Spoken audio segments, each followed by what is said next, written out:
কুষ্টিয়ায় আন্তর্জাতিক শ্রমিক দিবস উপলক্ষে বর্ণাঢ্য র্যালি ও শ্রমিক সমাবেশ অনুষ্ঠিত হয়েছে। বাংলাদেশ শ্রমিক কল্যাণ ফেডারেশন কুষ্টিয়া জেলা শাখার উদ্যোগে দিবসটি যথাযোগ্য মর্যাদায় পালন করা হয়।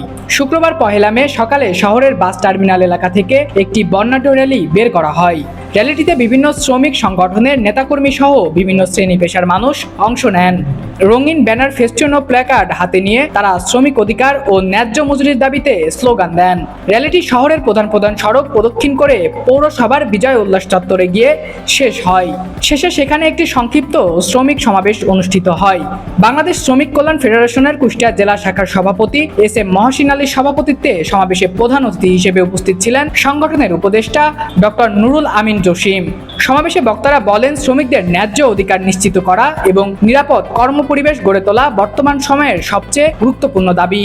তারা শ্রমিকদের সামাজিক নিরাপদ, ন্যায্য মজুরি ও কর্মক্ষেত্রে বৈষম্য দূর করার আহ্বান জানান। বক্তারা আরও বলেন, দেশের উন্নয়ন ও অর্থনীতির অগ্রগতিতে শ্রমিকদের অবদান অনস্বীকার্য।